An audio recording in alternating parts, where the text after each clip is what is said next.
Hi, this is Jeff Barrett from Portishead, and you're watching the NME.com at Coachella. I feel really good.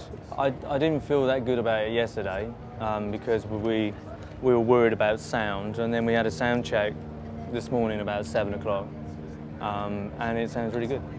So I feel happier because that's why we're here, really, to make noise. Well, we've been out on the road really for about a month in Europe. So, so our perception of how it's kind of been received is a little bit jumbled. You can get online every now and again, but generally it's pleasing. But we're kind of like, we're older now, older and fatter and wiser. Maybe it was stupider to not kind of like look into kind of reviews and stuff like that. So, but it's been good. I mean, it seems like it's been good, you know. On third, there was never really an idea that we were doing anything other than what we've always done. The premise of it was that we sound like ourselves, but we just explore. We sound like ourselves, but we don't repeat ourselves. So, and that's the hardest thing that we could do, really. And that's hopefully, I think we've kind of achieved it a little, and it. So in that sense, it's the first time I've ever thought, right, well, I'm really pleased with the album. As when I've finished an album, it kind of seems like it's how we intended it.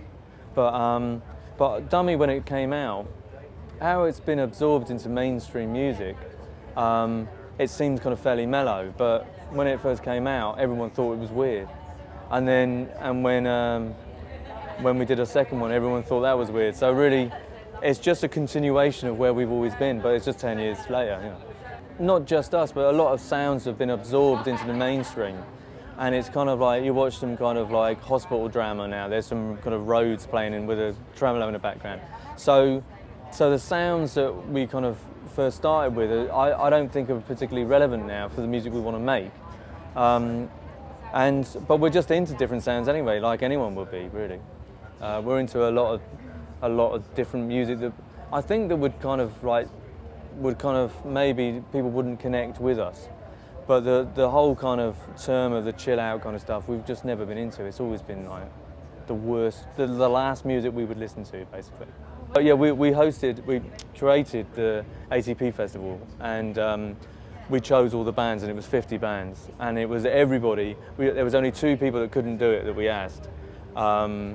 We had Thurston Moore, Glenn Branca, Sano, Boris,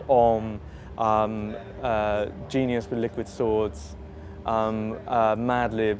I mean, it was just, you know, totally. It was for us, it was like the perfect thing ever, you know. Especially because ATP's a non-sponsored festival, and it's kind of like runs by itself, you know.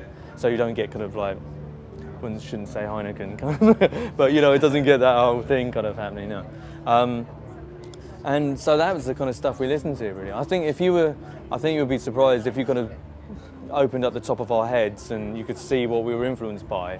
I think it would surprise a lot of people. We all grew up with Doctor Who, and so everybody knows about Doctor Who in England, because it is literally, there's been 7 or 8 Doctor Whos, and so when you're a kid, you've got a different one.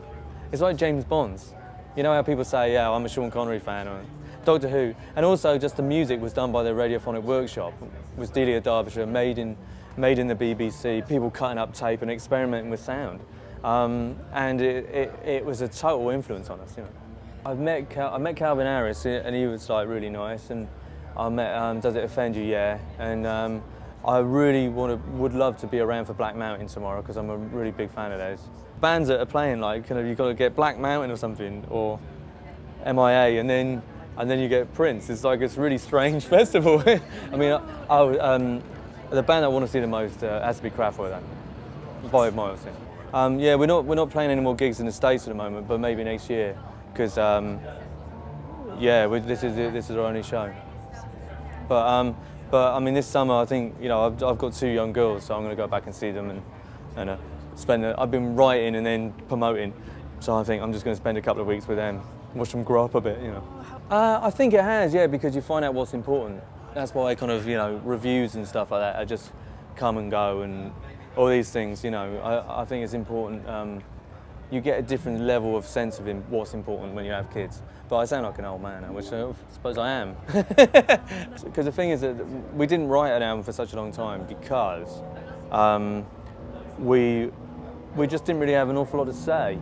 And now we've kind of like, all three of us, when we get together, we just talk so much, and there's so much to write about, and so much that influences us, you know, to write about, you know, like politics and just people, you know, just the ridiculousness of the human race as it stands, you know.